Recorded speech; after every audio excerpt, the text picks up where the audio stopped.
Assalamualaikum warahmatullahi wabarakatuh. Baiklah, di sini kami akan mempresentasikan hasil diskusi kami mengenai penambahan kendala atau batasan yang baru. Kami dari kelompok 4 yang beranggotakan saya sendiri Anugrah Putri Nabila dengan NIM 30, Dinda Bridian dengan NIM 7, Ferdinand Manurung dengan NIM 15, Husnul Khotimah dengan NIM 57. Nah, yang pertama itu latar belakang. Penambahan batasan atau kendala seringkali diperlukan untuk mencerminkan kondisi nyata yang dihadapi oleh suatu sistem atau organisasi. Contohnya dalam praktik lingkungan bisnis, seringkali ada perubahan lingkungan bisnis atau batasan tambahan yang harus diperhitungkan, yang nantinya akan mempengaruhi keputusan produksi, seperti pengaturan jam tenaga kerja, bahan baku, dan juga batasan jumlah produksi. Tujuan penelitian itu untuk mempermudah analisis sensitivitas, melihat bagaimana perubahan dalam parameter tertentu mempengaruhi hasil akhir. Dengan adanya batasan, model yang dikembangkan menjadi lebih realistis dan sesuai dengan konteks yang ada, sehingga solusi yang dihasilkan dapat lebih optimal dan aplikatif. Metode yang digunakan dalam penelitian ini, yang pertama deskripsi model awal itu mengidentifikasi variabel keputusan, membuat fungsi tujuan dan menentukan kendala awal.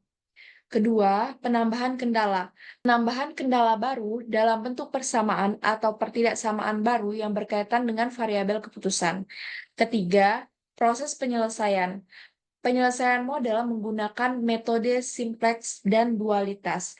Agar lebih paham, selanjutnya kita akan mencoba untuk menyelesaikan kasus yang akan dijelaskan oleh Ferdinand. Oke, di sini saya akan membacakan kasusnya. Sebuah perusahaan manufaktur memproduksi dua jenis produk, yaitu X dan Y.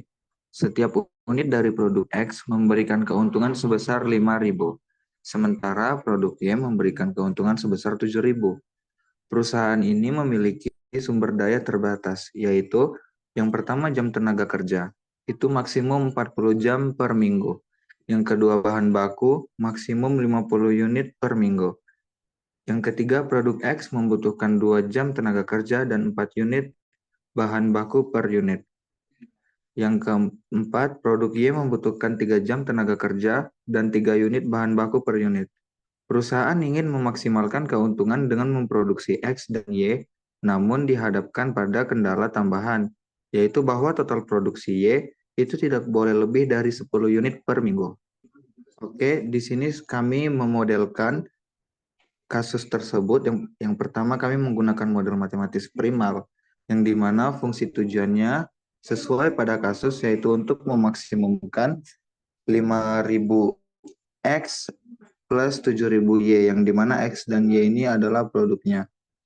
Dan yang kendala awal, kami membuat kendala awal yaitu berupa pertidaksamaan. Kendala pertama 2X plus 3Y itu kecil sama dengan 40. Itu untuk tenaga kerjanya.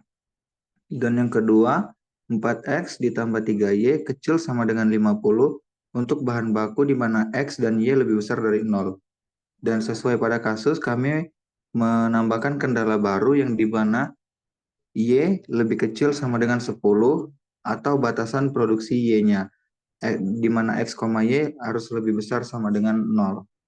Yang kedua ini menggunakan model matematis dualitas, yang dimana fungsi tujuannya itu yang awalnya dari memaksimumkan, yaitu menjadi meminimumkan. W sama dengan kami menggunakan variabel U untuk mengganti X dan Y-nya, yaitu 40U1 plus 50U2 plus 10U3. Yang dimana kendala dualnya itu yaitu transpos dari kendala primal yang telah saya sebutkan, yang dimana 2U1 plus 4U ditambah 0U3 itu lebih besar sama dengan 5.000, yang itu kendala produk X.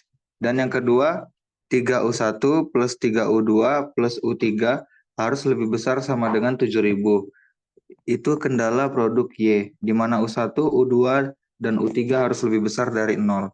Pada penyelesaian kasus ini kami menggunakan bantuan software POMQM, yang dimana di sini dapat dilihat penyelesaiannya ada 5 iterasi, yang dimana didapat hasilnya pada iterasi kelima.